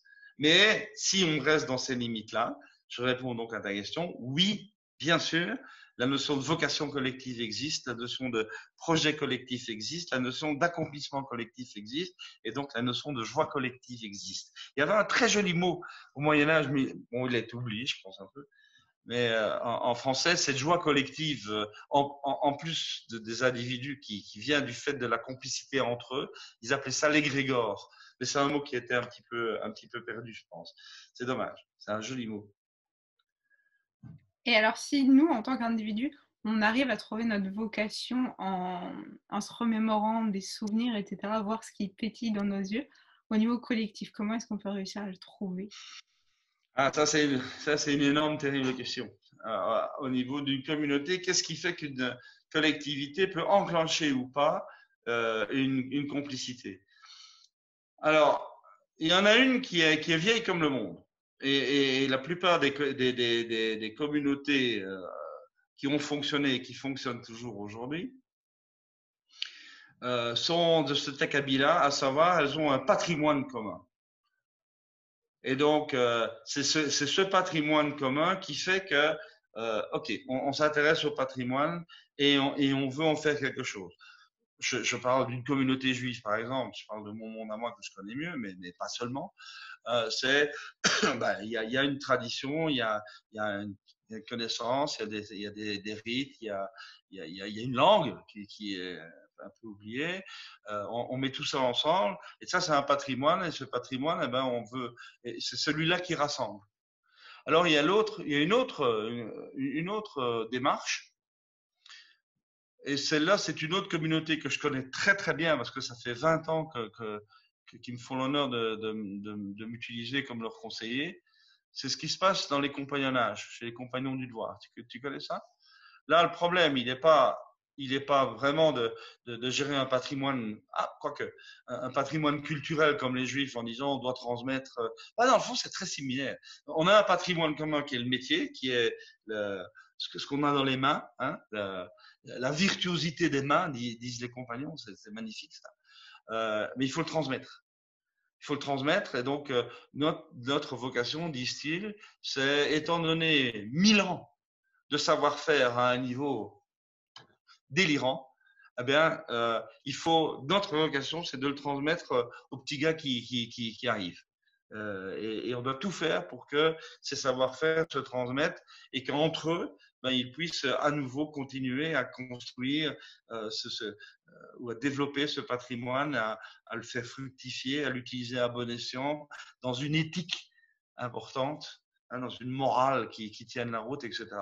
Et donc, voilà, ça c'est des réseaux, c'est des communautés qui sont incroyablement fortes, c'est indescriptible. C'est indescriptible. Alors, donc ça veut dire quoi? Quelque chose à transmettre, quelque chose à transmettre qui peut être de l'ordre du cultuel, du culturel, de l'intellectuel, du manuel, peu importe, quelque chose à transmettre. Ici, dans mon petit village à moi, moi c'est un village d'adoption, je ne suis pas d'ici. Mais, une des choses qui excite pas mal les gens, c'est de transmettre le patrimoine linguistique. Donc, il y a un vieux patois qui s'appelle le morvandio, et qui est un mélange d'ancien français et de celte, parce que c'est une terre celtique ici. Et donc, voilà, ça c'est un des trucs qui fait que des gens se rassemblent et qui portent quelque chose entre eux, mais qui n'est pas de l'ordre du folklore, gnang, quoi. C'est pas du folklore. C'est vraiment dire, on a un patrimoine et ce serait dommage de le perdre et on voudrait bien en faire quelque chose et le réactiver quelque part. Non pas parce qu'on croit que le morvandio sera la langue universelle dans 2000 ans, hein, mais c'est juste parce que c'est leur truc à eux, c'est fait partie de leur identité. Moi, je pense que la notion d'identité est importante à la condition qu'on ne tombe pas dans le travers de l'ostracisme. J'ai mon identité, tu n'as pas cette identité-là. Mais c'est pas parce que tu n'as pas cette identité-là que je dois te rejeter et te haïr et te conspuer et te mépriser. Tu vois ce que je veux dire, hein? Donc cette notion d'identité, pour moi, est importante. C'est la notion de Nietzsche, de la généalogie. Je viens de quelque part. J'ai des racines quelque part. Et ces racines, elles peuvent être culturelles, elles peuvent être géographiques, elles peuvent être linguistiques, elles peuvent être un mélange de tout ça. Ça n'a pas tellement d'importance, en fait. L'important, c'est de savoir qui tu es. Ça, j'ai oublié de te dire tout à l'heure, alors j'y reviens. C'est que tu auras très difficile à trouver ta vocation si tu n'as pas défini ton identité. Alors la question que je vais vous poser, c'est si tout est impermanent, comment est-ce qu'on sait qui on est? Comment on sait? Comment on sait qui on est si on est tout le temps en changement? Alors, encore une fois, c'est une belle question. L'identité, c'est pas quelque chose de mort. Dans la mesure où ton identité, c'est ta généalogie, mais tu la construis tous les jours. Au moins, savoir d'où tu viens. Au moins savoir d'où tu viens, pas uniquement géographiquement. Hein, je ne sais pas de quelle région tes parents sont ou des grands-parents sont. Il y a ça aussi, notre bien. Il y a ça aussi. Mais bon, voilà. Il y a 1 milliard de trucs qui font que tu es toi.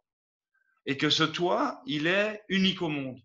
Il est unique. Parce que tu es le seul fruit d'une généalogie, mais qui remonte au Big Bang. Hein. Tu te rends compte le boulot qu'il a fallu faire pour te construire toi, hein. Donc fais un effort pour considérer que ton identité c'est pas neutre quand même. Attends, 5,7 milliards d'années, ça vaut quelque chose pour arriver à toi, hein. Prends ça au sérieux, mon Dieu.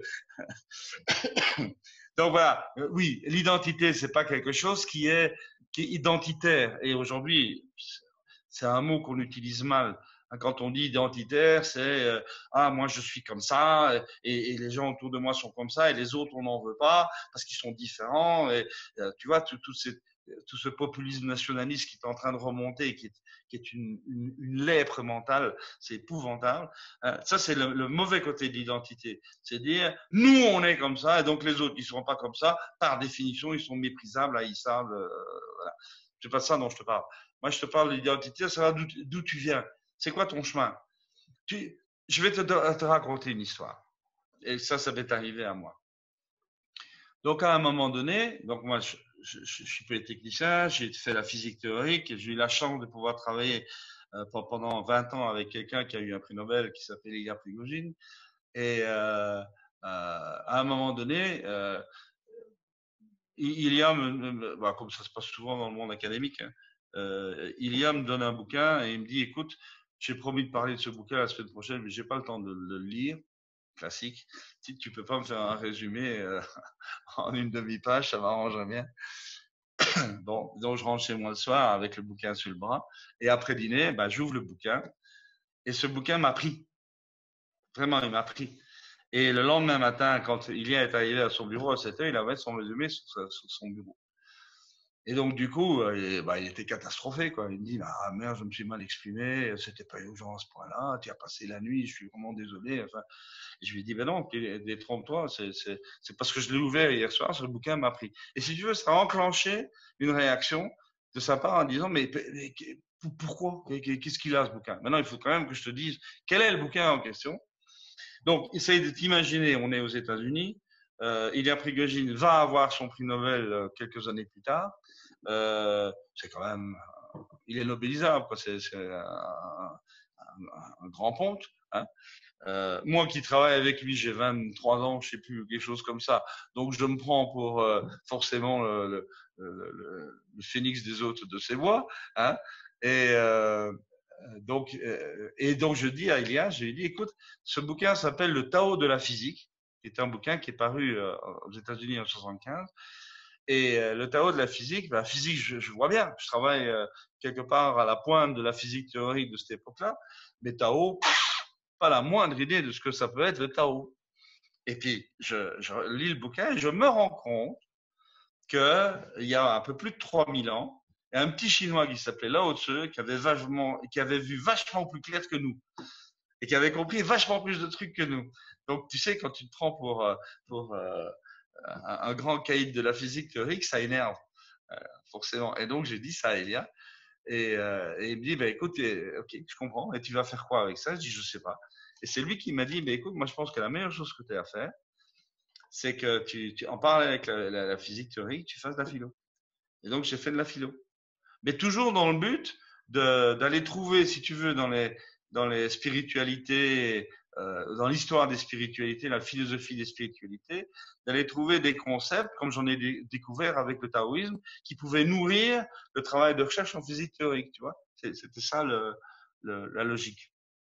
Bon, mais alors, forcément, tu fais un cursus en philosophie, histoire des religions, comme ça s'appelait à l'époque. Un jour ou l'autre, tu as un cours de judaïsme. Et puis le prof, mais il voit la liste des gens, Johnson, McIntosh, machin, Alevi. C'est qui il s'appelle Alevi? Ouais, monsieur. Après le cours, on se voit. Bon. Et alors, on parle, c'est un rabbin, un type extraordinaire qui était mon prof. Et il me demande, il me dit, mais tu travailles où? Tu fais quoi? Alors j'explique, ben, moi je travaille en face, je suis physicien théoricien, je suis un des assistants d'Ilya Prigogine. Il dit, ah oui, Ilya Prigogine. Bon. Et il me dit, mais qu'est-ce que tu fous ici? Alors je lui explique l'histoire du Tao, de la physique, et de rechercher dans la philo des concepts qu'on peut. Et je lui dis, moi, je suis passionné de taoïsme depuis que j'ai découvert le taoïsme. Lao Tzu, Chuan Tzu, ça me parle un maximum. Et là, on a affaire à un rabbin juif. Hein, donc, je ne sais pas si tu as des connexions avec le monde juif. Mais alors, il m'a regardé et il m'a dit, bon, un grand silence. Retiens bien ce que je vais te dire, mon garçon. C'est pas parce qu'on peint un poireau en rouge que ça devient une tomate. Ça veut dire quoi? Ça veut dire que je ne suis pas chinois, que je ne deviendrai jamais chinois, que je ne connaîtrai jamais chinois et que c'est donc, je pourrais peut-être un jour devenir un bon spécialiste européen du taoïsme, mais je ne vivrai jamais le taoïsme de l'intérieur. Il faut naître chinois pour pouvoir faire ça. Donc, je serai un poireau peint en rouge, mais je ne serai jamais une tomate. Ça, c'est ce qu'on appelle la paire de claques qui réveille quand même. Et alors, comme il voyait que j'étais effondré, parce que là, c'était vraiment un de mes moteurs quand même, et comme il voyait que j'étais effondré, il m'a dit une deuxième phrase que j'oublierai jamais. Il m'a dit, attends, t'énerve pas. Sache une chose, toutes les rivières arrivent au même océan. Donc, prends celle qui passe devant ta porte, c'est beaucoup plus facile. Traduction, de toute façon, quelle que soit la tradition spirituelle que tu veux envisager, bah, tu arriveras toujours à la même conclusion qui est l'océan, le 1 final, appelle ça comme tu veux. Alors, prends la rivière qui passe devant chez toi, c'est beaucoup plus simple. Moralité, il me dit, redeviens juif, mon gars, parce que ça, au moins, c'est ton monde. C'est ça ta généalogie, c'est ça tes racines. Tu vois, généalogie, on y est. Effectivement, c'est ce que j'ai fait avec lui d'ailleurs, et c'était passionnant. Et effectivement, il n'y a pas de contradiction, mais c'est plus facile de suivre le cours de la rivière qui vient de ta généalogie à toi. Il n'y a rien à faire. Tu sais, je ne sais pas quel âge tu as, mais les 5, 6, 7, 8 premières années de ta vie, tu absorbes un nombre incalculable de trucs dont tu te souviens absolument pas, mais qui forgent ce que tu es. Au niveau de talent, au niveau de ton regard sur le monde, au niveau de tes mots, au niveau de ta feeling, hein, de la manière dont tu sens les choses, et tout ça. Hein. C'est là que tu as été forgé, hein, pas ailleurs. Hein. C'est ça ton identité. Mais elle évolue tous les jours, évidemment, vu qu'elle s'enrichit tous les jours. Chaque jour qui passe, tu fais de nouvelles expériences, de nouveaux regards, de nouvelles idées, de nouveaux mots. Donc, ton identité, elle évolue. Mais ne crois pas que tu vas l'effacer en disant, ah ben non, maintenant j'arrête, je fais autre chose. Tu es ce que tu es et c'est très bien. Et c'est très bien. Commence par accepter ce que tu es et c'est génial.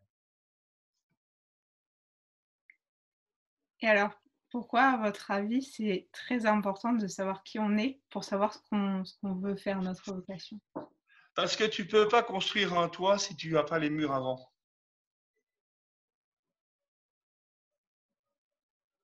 Non? Ça se tient. Ça se tient, hein? Donc, je pense que pour pouvoir, je sais plus quel philosophe qui avait dit cette phrase magnifique, mais il disait, il est impossible de savoir où on peut aller si on ne sait pas d'où on vient. Quitte à ce que ce soit en rupture d'ailleurs. mais c'est en rupture par rapport à quelque chose.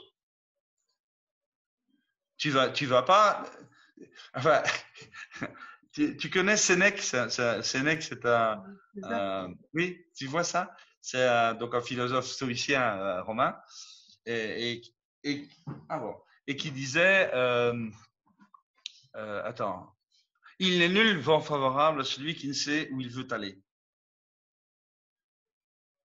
Oui, mais tu peux le transformer, c'est-à-dire tous les vents sont favorables à celui qui va n'importe où.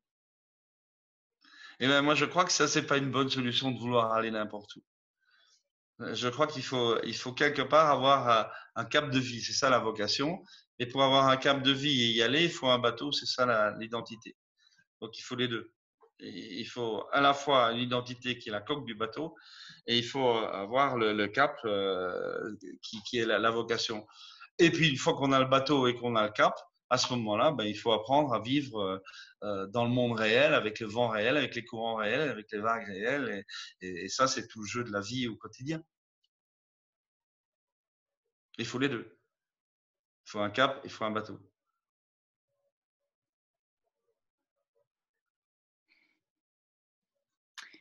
Vous insistez souvent dans vos conférences sur l'importance du réseau. Du Du réseau, des réseaux, de la manière dont on interagit ensemble. Comment est-ce que nous, en tant qu'individus, donc avec notre vocation, etc., on se place, je dirais, on se situe à l'intérieur d'un réseau, en sachant que finalement, comme vous disiez, on n'a qu'un nombre limité. Oui, d'accord. Bon, alors, on revient à ce qu'on a dit tout à l'heure, mais là, je reprends au niveau technique ce que je dis quand je parle des réseaux. C'est qu'un réseau n'existe pas s'il n'a pas un projet collectif.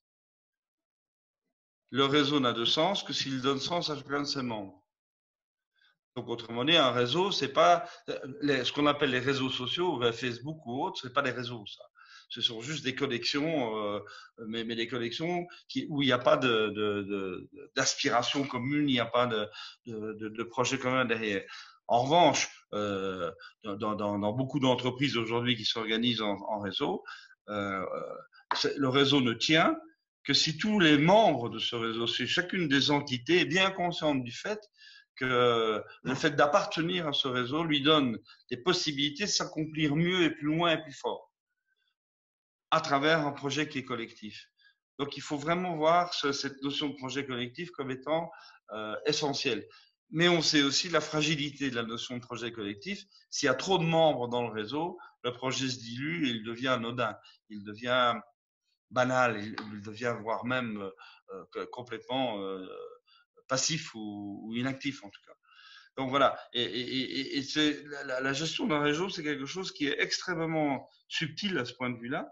C'est qu'il faut que ce soit collectif, bien sûr. Donc il faut qu'il y ait un projet passionnant et motivant qui soit collectif, bien sûr. Il faut que chacun des membres s'identifie à ce projet et donne le meilleur de lui-même pour l'accomplissement de ce projet, bien sûr. Mais que d'autre part, si la taille devient trop élevée, trop importante, eh bien la puissance de, de allez, comment on dit, de l'appartenance, la puissance de l'appartenance se dilue et ça finit par s'étioler. Donc il y a là un équilibre très subtil à faire entre les deux. Hein, c'est grandir, oui, mais pas n'importe comment, de manière à garder intacte cette passion collective. Voilà, passion collective, ça c'est le mot. Est-ce qu'avec le local, ça serait aussi l'avenir? Du coup, peut-être Pardon? est-ce qu'avec toute l'importance que reprend le local, la consommation locale, etc., ça veut dire que l'avenir, ça serait aussi le développement de plus petites structures et plus de structures gigantesques, d'entreprises gigantesques? Alors, une entreprise peut être gigantesque tout en étant faite de milliers de petites entités locales. Donc, le problème, il n'est pas trop de savoir s'il y a beaucoup de monde. Le problème est de savoir si c'est une structure pyramidale ou si c'est une structure en réseau. Alors, si c'est une structure en réseau, avoir 200 000 personnes dans une entreprise, ça ne me gêne pas du tout, pourvu que ce soit des entités de 40 personnes. et qui soient autonomes et qui soient fédérés dans un projet commun, dans une passion commune, dans une communication commune, dans une transversalité commune avec le numérique ou autre. Donc, le problème, que ce soit grosse entreprise ou petite entreprise, c'est pas tellement ça qui importe. Ce qui importe, c'est le modèle d'organisation. Est-ce qu'on est dans un modèle pyramidal, monolithique, ben, tu sais, le truc lourd, là, avec des procédures, avec des chefs, des petits chefs, des sous-chefs, des sous-petits chefs, voilà. Est-ce qu'on est là-dedans ou est-ce qu'au contraire, on est dans, comme tu l'évoquais, dans une structure en réseau et des petites entités autonomes, mais fédérées par une grande passion commune pour un métier, pour un projet, pour une vocation, voilà. Et ça, c'est la grande difficulté, je pense, que connaissent aujourd'hui pas mal d'entreprises. C'est que, enfin, il y en a deux. Hein. La première, c'est de définir cette raison d'être, de définir cette passion commune, de définir ce projet commun. Au service de quoi l'entreprise est-elle? C'est une question anodine, mais qui n'est pas simple à répondre. Pendant très longtemps, la réponse était celle de Milton Friedman, qui disait, donc le fondateur de l'école de Chicago, le prix Nobel d'économie dans les années 70 quelque chose. Milton Friedman, il disait, la seule et unique raison d'être de l'entreprise, c'est de payer des dividendes à ses actionnaires. Tu te rends bien compte que quand on dit ça, on ne va pas motiver les troupes. Ça ne va pas être d'un passionnant. Donc, je comprends la logique financière, je comprends la logique monétaire, mais du point de vue humain, c'est complètement nul, c'est complètement absurde comme démarche. Donc, autrement dit, la première grande difficulté qu'on connaît bien aujourd'hui, vraiment, c'est quelque chose qu'on vit au quasi quotidien, c'est d'avoir le questionnement de l'entreprise, quelle est ma raison d'être? Au service de quoi est-ce que mon entreprise est? Alors, il y a des tas de réponses à la con. Je suis au service de mes clients. Mais non, c'est pas vrai. Tu n'es pas au service de tes clients. Si ton client, c'est Adolf Hitler, tu n'es pas au service d'Adolf Hitler. Faut pas. Voilà. Donc, voilà. Il faut aller plus loin que ça. Il faut répondre vraiment très profondément à la question au service de quoi je suis. Parce que c'est cette réponse qui va faire ou pas que l'ensemble des entités de ton réseau et des membres de ces entités vont ou pas adhérer passionnément à ton entreprise. Ou alors ils viennent chercher leur chèque de fin de mois et puis tu as loupé le côté passionnel, tu as loupé le côté enthousiasme. Voilà. Donc ça, c'est une des premières grandes difficultés aujourd'hui de beaucoup d'entreprises, quelle que soit sa taille. Parce que c'est vrai pour une entreprise de 20 personnes comme c'est vrai pour une entreprise de 3000. C'est de répondre à cette question, et quelle est ma raison d'être? Je sers à quoi? Ou je veux servir à quoi? Et la deuxième difficulté, ben, c'est que on est depuis des milliers d'années complètement conditionné à fonctionner dans un mode pyramidal hiérarchique. Ben, et il n'y a pas que nous, hein. Moi qui vis dans les prés, là en face de moi, j'ai une prairie avec des vaches. Les vaches, elles fonctionnent de manière pyramidale. Hein. Il y a la vache maîtresse, et puis s'il y a une petite jeune qui vient sur le côté et qui essaie de bouffer avant elle, elle va recevoir des coups de corne et des coups de sabot. Hein. Je te promets que ça va jaser. Donc, le mode pyramidal, il est vrai dans le poulailler qui est là, il est vrai avec les vaches qui sont là, il est vrai avec nous. Et il y a des tas de raisons, hein, ça, notamment mathématiques, parce que c'est en fait la structure qui est la plus mathématiquement la plus économique, dans la mesure où c'est quand tu es dans une pyramide, c'est là où le nombre de liens entre les nœuds de l'ensemble est le minimum. Donc c'est là où il y a le moins de liens. Donc c'est beaucoup plus léger à porter en termes de temps, en termes d'énergie et d'argent. Mais par contre, c'est ce qu'il y a de plus pauvre. Et comme on est dans un monde complexe, ben, ça ne marche plus, évidemment. Donc, autrement dit, maintenant, on est obligé d'enrichir ces structures. Et c'est pour ça qu'on passe en mode réseau. Et donc, aujourd'hui, je reviens au point de départ. La grande difficulté que beaucoup d'entreprises connaissent, c'est de sortir de la culture hiérarchique et de rentrer dans une culture d'autonomie en réseau. Parce que c'est pas du tout la même relation entre les gens, c'est pas du tout les mêmes relations de pouvoir, c'est pas du tout les mêmes modes de fonctionnement, c'est pas du tout les mêmes rythmes de fonctionnement. Quand tu es dans un monde, regarde autour de nous là aujourd'hui, les entreprises essaient de réagir à l'urgence du coronavirus. Tu penses bien que le mode hiérarchique où il faut 3 mois pour prendre une décision, elles peuvent se rhabiller, quoi. Elles ont intérêt à fonctionner autrement. Donc voilà, tout ça dit simplement que aujourd'hui, et ta génération, c'est probablement un peu différent, mais les générations d'avant ont été terriblement habitués ou drillés à fonctionner dans un mode hiérarchique pyramidal. Et que c'est extrêmement difficile quand tu as un ouvrier, j'ai tout le respect du monde ouvrier dont je viens, quand tu as un ouvrier de 50 ans à qui on dit, bah, à partir de demain, tu es autonome, tu prends les initiatives, tu règles ton problème comme tu veux et tu deviens complètement responsable de ce que tu fais. Attends, depuis 14 ans, il est à l'établi, lui. Hein.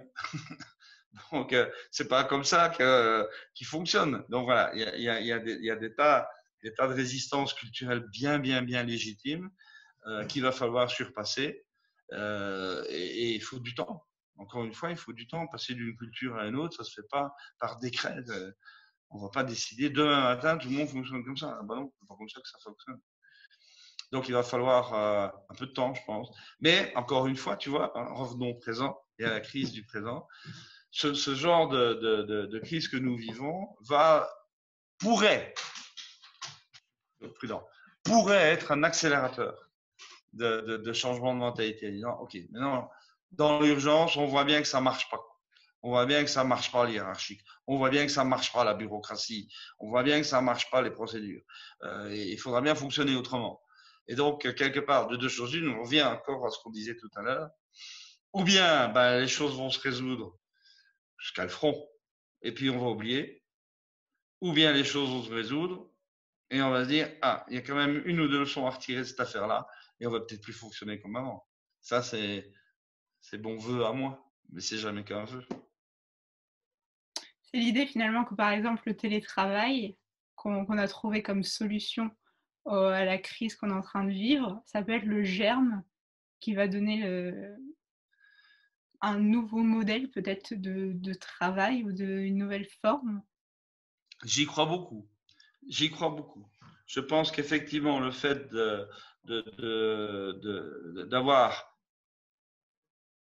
d'enrichir nos modes relationnels est une bonne idée.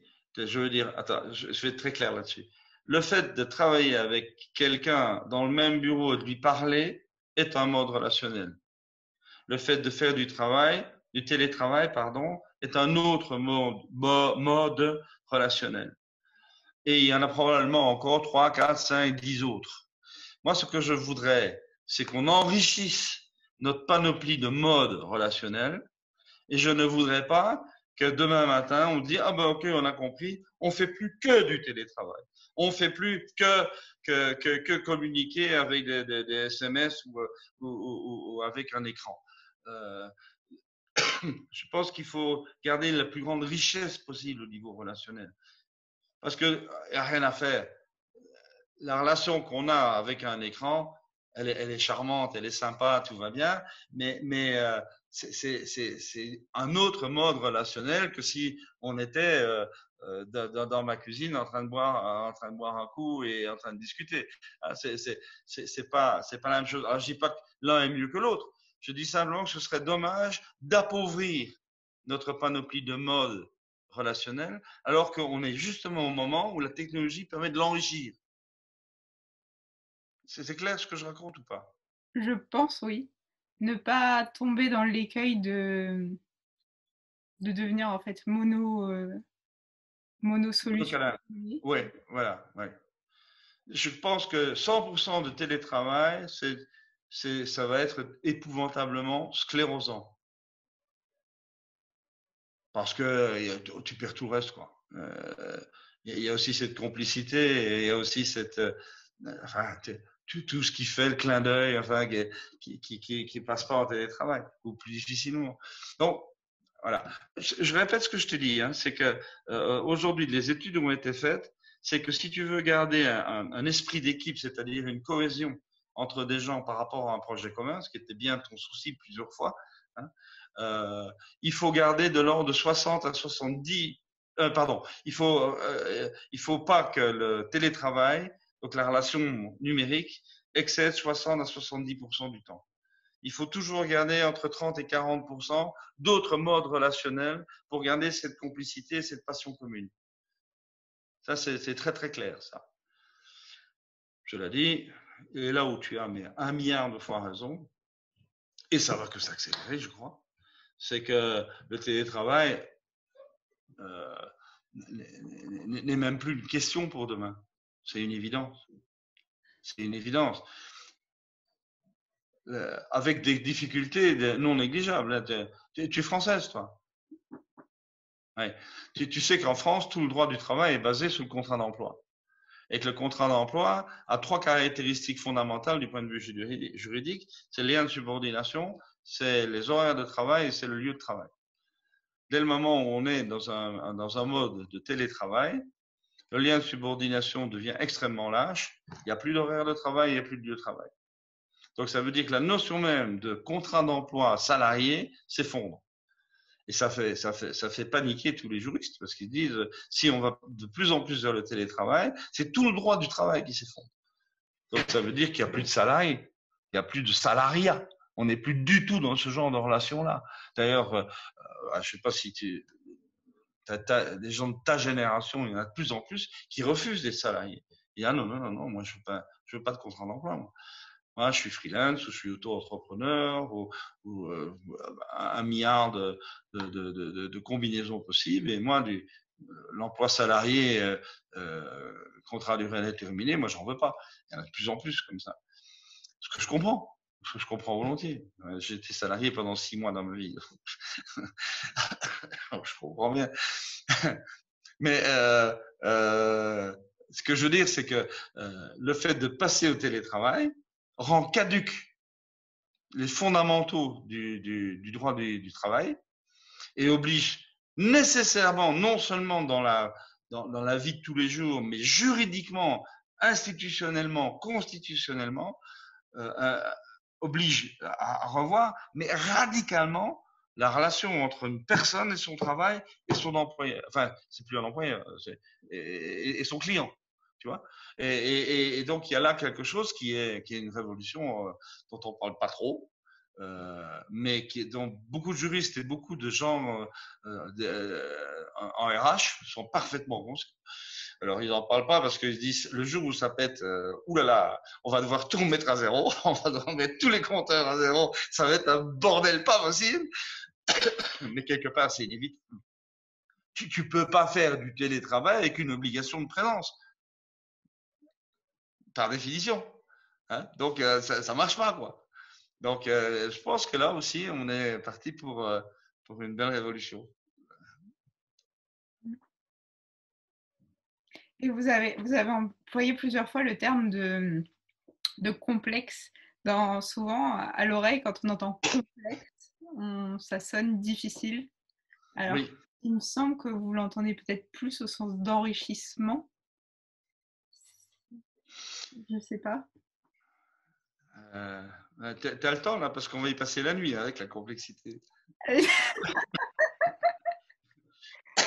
La notion de complexité, c'est, je ne sais pas si tu t'es un peu renseigné sur moi, mais en fait, moi, le point de départ de tout mon travail de recherche, d'enseignement et d'application, c'est la physique des processus complexes. Donc, on est bien dans la complexité.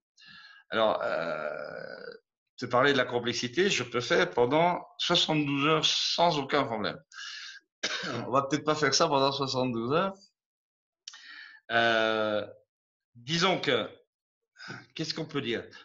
Première chose, ne jamais confondre complexité et complication. La complexité, ça veut dire qu'il y a énormément d'acteurs et énormément d'interactions entre ces acteurs. Ça ne veut pas dire du tout qu'il n'y a pas de cohérence, qu'il n'y a pas d'organisation et qu'il n'y a pas moyen de voir clair dans la manière dont tout ça fonctionne. La complication, ça c'est autre chose, c'est l'administration française. Tu poses une question, on t'y répond pas, mais on te repose une autre question que tu n'as pas posée, et ça tourne en rond comme ça pendant 6 mois avant d'avoir peut-être un élément de réponse. Donc, la complication, c'est pauvre, la complication. La complication, il y a beaucoup de trucs, mais c'est pauvre du point de vue cohérence. C'est clair ce que je raconte ou pas? Oui. Alors que la complexité, c'est extrêmement riche en termes de cohérence. Toi, là, tu es composé de 80 000 milliards de cellules. Et chacune de ces cellules est composée de plusieurs milliers de macromolécules. Et tout ça interagit entre soi, tout le temps, tout le temps, tout le temps. Et manifestement, tu as l'air de bien te porter.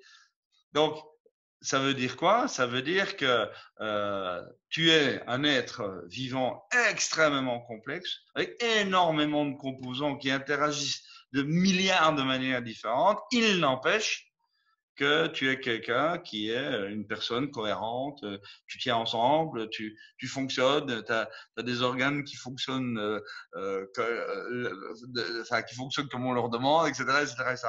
Donc, on est bien dans une organisation, mais une organisation incroyablement complexe, mais pas nécessairement compliquée pour autant. Donc, la complexité, c'est vraiment de dire, à un moment donné, je vais le dire autrement. Ah oui, je vais prendre un autre chemin. Est-ce que tu connais un monsieur qui s'appelle Edgar Morin? Non. Edgar Morin, il est un peu vieux maintenant, il a 96 ans. C'est un très très bon ami à moi. C'est un des plus grands sociologues français. Collège de France, la Sorbonne, tout voilà. Et Edgar, c'est un passionné de la complexité. C'est lui qui a été, si tu veux, Ilya Prigogine était celui qui a développé la notion de complexité en physique théorique. Et Edgar a été un peu celui qui a développé du point de vue des sciences humaines et de la sociologie, en disant, bah, écoutez, une société humaine, c'est de la complexité parce qu'il y a des tas d'acteurs qui interagissent de tas de manières différentes, mais il y a des logiques derrière tout ça, et on peut comprendre, et ça peut être cohérent. Enfin, voilà. Voilà. Donc tu vois un peu le parallèle, science dure d'un côté, science humaine de l'autre. Et Edgar, bah, maintenant, évidemment, il est à l'éméritat depuis longtemps, mais quand il donnait cours, il commençait toujours son cours sur la complexité en disant, est-ce que vous sentez la différence qu'il y a intuitivement, pas conceptuellement, mais intuitivement? Est-ce que vous sentez la différence qu'il y a entre quelque chose de complexe et quelque chose de compliqué? Est-ce que vous sentez que c'est pas la même chose? Et en général, les étudiants disaient, ah oui. Alors, l'étape suivante, c'était de dire, est-ce que vous pouvez me donner l'exemple de quelque chose qui est compliqué mais pas complexe? Et progressivement, sortait quelque chose qui est fondamental. Hein. C'est que c'est l'exemple de l'Airbus. Tu vois ce que c'est un Airbus, un avion? Bon. L'Airbus, c'est très très compliqué, mais c'est pas du tout complexe. Alors pourquoi? Eh bien, parce que l'Airbus, imaginons que je sois talentueux de mes doigts, que je sois quelqu'un de soigneux, que je sois quelqu'un de méthodique, que j'ai les bons outils, patati, patata.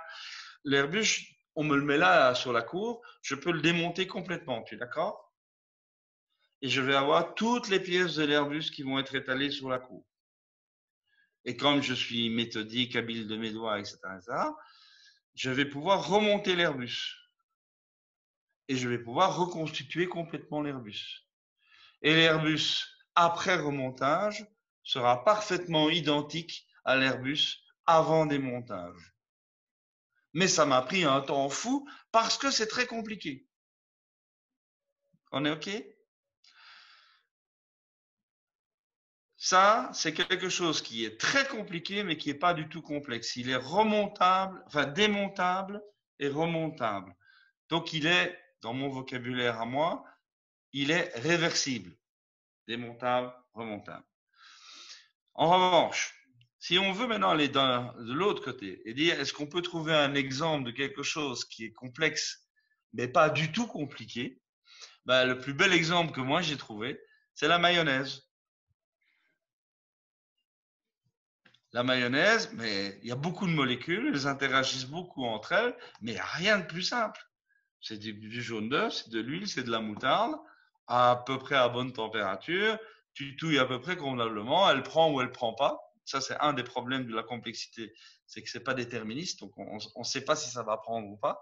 Mais si elle prend, Ah ben voilà, tu as une mayonnaise. Le problème, c'est que tu pourras jamais défaire la mayonnaise. Tu ne pourras pas déprendre la mayonnaise. Elle n'est pas réversible, hein. Une fois qu'elle a pris, elle a pris.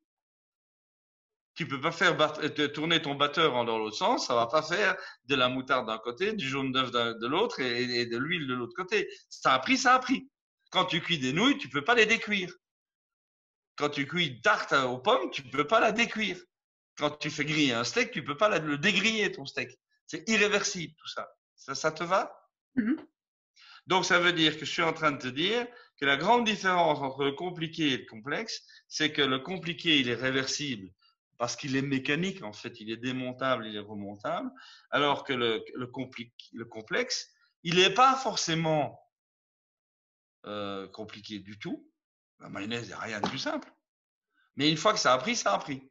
C'est comme toi, ouais, je prends souvent cet exemple-là, mais imaginons, hein, on me donne, je sais pas moi, un gros scalpel et un volontaire, le démonter, je pourrais faire. Mais le remonter après, ça va être dur quand même. C'est pas réversible. Un être vivant n'est pas réversible, donc il est complexe. Il n'est pas mécanique. C'est pas comme un moteur de voiture. Je peux pas le démonter et le remonter. Tu es indémontable. Je suis indémontable. Alors que l'ordinateur qui nous permet de nous voir, lui, il est parfaitement démontable et remontable. Donc là, on a là deux types de mondes complètement différents. Et ce qui est étonnant après, souvent au début, c'est de dire on peut avoir quelque chose d'extrêmement complexe et à la fois extrêmement simple. C'est vrai que ça paraît pas intuitif quand on en parle. Non, je sais, c'est pas intuitif. Ma femme que tu as vue là, tu l'as vue, hein, Demi, c'est un être vivant donc incroyablement complexe, mais vivre avec elle, c'est très simple. Je la connais tellement bien, elle me connaît tellement bien que on sait tous les deux quelles sont les règles de belle vie qu'on a ensemble. C'est extrêmement simple et pourtant 80 000 milliards de cellules comme toi, hein. Donc voilà, la notion de complexité est très importante. Pourquoi? Parce que ça donne une richesse, évidemment, vu qu'il y a énormément de constituants, énormément d'interactions, ça bouge dans tous les sens. Il y a des processus d'émergence, si tu veux, je t'en parlerai dans 3 minutes, hein, des processus d'émergence qui est de la créativité là-dedans. Ça crée, hein, tu crées toi tout le temps. Hein, et donc, il y a des émergences là-dedans, mais c'est pas pour ça que c'est compliqué. Compliqué, c'est lourd, c'est matériellement pesant. Tandis que bah, toi, t'es dans la légèreté de l'idée, dans la légèreté de l'intelligence, etc. On n'est pas dans le même monde. Hein. T'es pas un moteur d'Airbus. Hein. Tu vois, c'est pas, c'est pas du tout le même regard. Et la difficulté que la physique a eue, c'est de tout ramener aux mécaniques. Donc la physique, pendant très longtemps, 2000 ans, a voulu absolument croire qu'on pouvait tout ramener aux mécaniques. Oh, pas de peau, il y a des tas de trucs qui ne sont pas démontables et remontables. Oh, pas de peau, il y a des tas de trucs qui ne sont pas réversibles. Ce sont les thermodynamiciens qui ont découvert ça au 19e siècle, qui avaient des trucs pas réversibles. Et ça a énervé tout le monde. Et donc, enfin, nous, les physiciens de la complexité, aujourd'hui, on a pris ça à bras le corps et on a donc fait de la physique de la complexité une branche à part entière de la physique, indépendamment de toutes les autres approches mécaniques, en disant nous on fait pas dans la mécanique, on fait autre chose, une autre manière de faire, ce qui s'applique particulièrement bien au vivant, ce qui s'applique particulièrement bien au social, ce qui s'applique particulièrement au sociétal, ce qui s'applique particulièrement bien au managérial, ce qui s'applique particulièrement bien à l'économique, évidemment. Parce que tout ce qui est humain, par définition, est complexe, sans être pour autant compliqué nécessairement.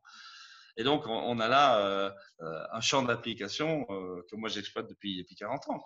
C'est cette idée toute simple, en fait, que tout ce qui est humain et complexe n'est pas forcément compliqué.